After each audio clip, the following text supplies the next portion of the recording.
श्राद्धदेव मनूला नभग नावाचा पुत्र होता. त्या नभगाच्या पुत्राचे नाव होते नाभाग.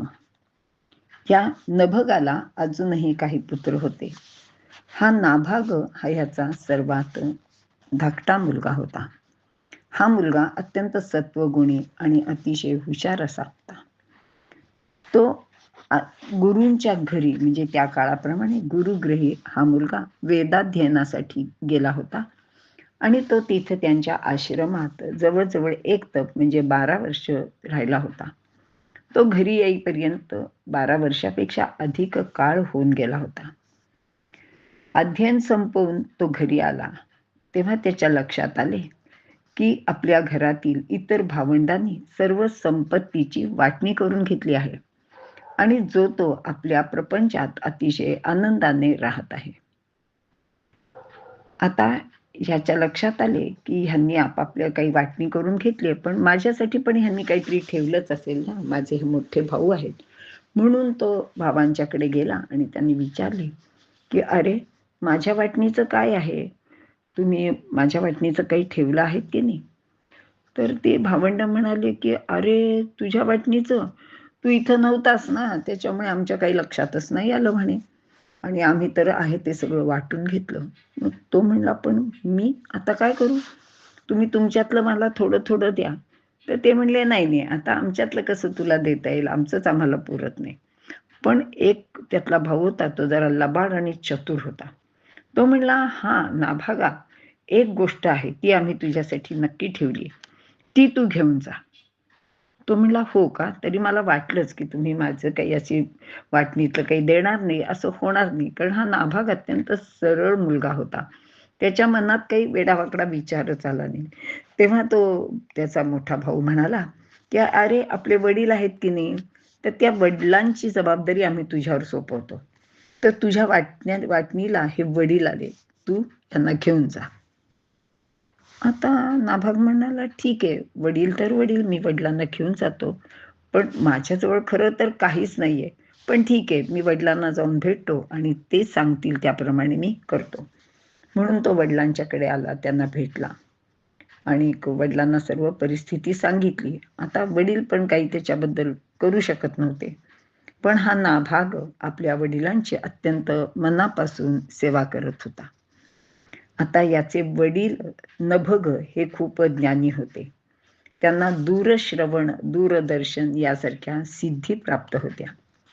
याच सिद्धीच्या आधारामुळेच नभगांना कळले की अंगिरस गोत्राचे ब्रह्मवृंद एक यज्ञ करीत आहेत, पण त्या यज्ञाच्या पूर्णतेचे मंत्रविधी याबाबत तिथल्या कोणालाच काही माहिती नव्हते. नभगांनी या नाभागाला ही अग्निदेवतेची सूक्त शिकवली आणि यज्ञ करणाऱ्या ब्रह्मवृंदांना साह्य करण्यासाठी तेथे जायला सांगितले. नाभाग त्याप्रमाणे यज्ञस्थळी गेला. त्याने मनापासून वैदिक काम पूर्ण केलं. जे जे काही न्यून होते त्याची कसरही भरून काढली आणि ह्याच्या आगमनाने किंवा ह्याच्या ह्या मदतीने, साह्याने ते ब्रह्मवृंद खूपच आनंदले. त्यांनी त्याला मोठी दक्षिणाही दिली आणि शेष यज्ञ सामुग्री सुद्धा दिली. आता आपल्या स्वकष्टाचे काहीतरी मिळाले याचा आनंद या नाभागाला झाला आणि ते सगळं साहित्य आणि ती दक्षिणा घेऊन नाभाग आपल्या घरी परत निघाला होता. तो घरी निघालेलाच असतानाच वाटेत त्याला एक अगदी काळाकुट्ट कभिन्न असा खूप भव्य दिव्य माणूस येऊन भेटला. तो त्याच्या वाटेतच येऊन उभा राहिला आणि त्याने विचारलं की तुझ्या बरोबर हे काय आहे? तू काय घेऊन चाललायस? तुझ्या हातात काय आहे? तेव्हा नाभागाने अगदी प्रामाणिकपणाने सांगितलं की अहो, मी असं ते यज्ञासाठी गेलो होतो आणि तिथे मला ही अशी दक्षिणा मिळाली आणि ते जे काही उरलेलं सगळं साहित्य होतं ते पण मला मिळालंय आणि हे सगळं घेऊन मी आता माझ्या वडिलांच्याकडे म्हणजे आमच्या घरी परत चाललो आहे. आता रुद्रच तो रागवला. तो म्हणाला अरे, तुला काही कळत नाही का काय? ह्या सगळ्या गोष्टीवर माझा हक्क असतो. तर नाभाग म्हणाला की नाही, मला काही तसं माहिती नाही आणि माझ्या वडिलांनी पण मला तसं काही सांगितलं नाही. तेव्हा तो रुद्र म्हणाला की जा आणि विचारून ये तुझ्या वडिलांना. हा नाभाग बिचारा इतका सरळ, त्यांनी ते सगळं साहित्य त्याच्याजवळ ठेवलं. त्याला म्हणला की बाबा तुम्ही इथं थांबा, मी वडिलांना विचारून येतो, ते काय म्हणतील त्याप्रमाणे मी करतो. रुद्र म्हणला ठीक आहे, तुझ्या वडिलांना सगळ्या गोष्टी माहिती आहेत, ते तुला काही चुकीचं सांगणार नाही, जा पटकन आणि विचारून ये.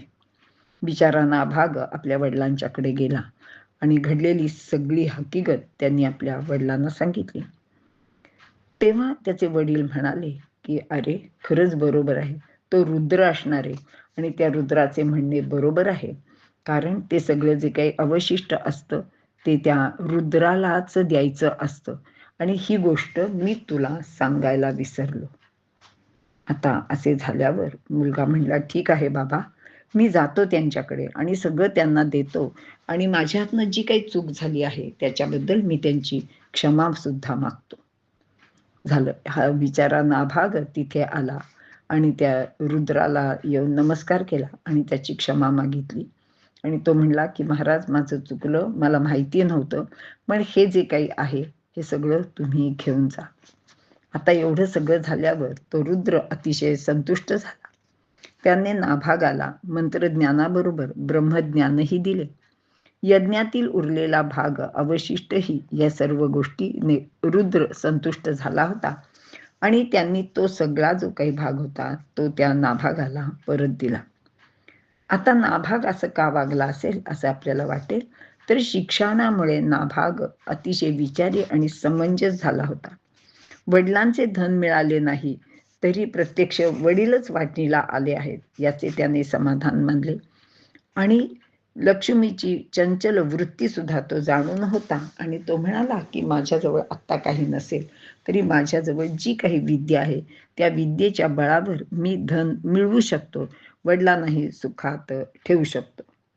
आता त्या काळात अशी एक म्हणजे पद्धत होती की यज्ञातील अवशिष्टावर रुद्राचा अधिकार असतो, पण प्रत्यक्ष रुद्र ते घेण्यासाठी काही कधी येत नाही. म्हणून ते जे काही शिल्लक राहिलेल्या वस्तू सगळ्या असतील त्या समाजातल्या अत्यंत ज्यांना गरज आहे अशा लोकांना ते वाटून टाकले जायचे, कारण ते सर्व धन तसेही समाजाचे असते. अंगिरस ऋषींनी यज्ञात मदत करून यज्ञानंतर उरलेले धन घेण्यास नाभागाला आणि त्याच्या वडिलांना सांगितले. त्याच्यात काही चूक नव्हती, तरीही शास्त्रानुसार त्यावर रुद्राचा अधिकार आहे आणि रुद्र म्हणजेच समाजातल्या काही लोकांना ते द्यायचे असते आणि ही गोष्ट त्याला माहिती नव्हती, पण नाभागाने ती मान्य केली. आता ह्या नाभागाकडे उपजीविकेचे दुसरे साधन नव्हते आणि त्या रुद्रालाही खरं तर ह्या गोष्टीचा काही लोभ नव्हता, म्हणूनच त्यांनी सुद्धा ते परत केले. निर्लोभी व विनम्र वृत्तीच्या नाभागाला रुद्राचा आशीर्वाद मिळाला. दुर्लभ असे ब्रह्मज्ञानही मिळाले. नभगाची सत्यप्रियता आणि नाभागाची निर्मोह ही वृत्ती माणसाला अंतिम समाधानाकडे नेणारी असते, हे महत्वाचे तत्व या गोष्टीत सांगितलेले आहे. नाभाग भावांना म्हणाला की माणसाला धन किंवा अन्य काही दिले म्हणजेच देणाऱ्यात मानवता आहे असे म्हणता येत नाही. आपण जो विचार देतो, संस्कार देतो, तोच मानवतावादी असावा लागतो. ज्याच्या हृदयात कृतज्ञता आणि तसा भाव असतो, निष्ठा असते, तो जीवनात काहीही करू शकतो आणि भगवंत त्याच्या पाठीमागेच असतो. अशी ही नीतिशास्त्र सांगणारी नाभागाची कथा भागवतामध्ये सांगितली आहे.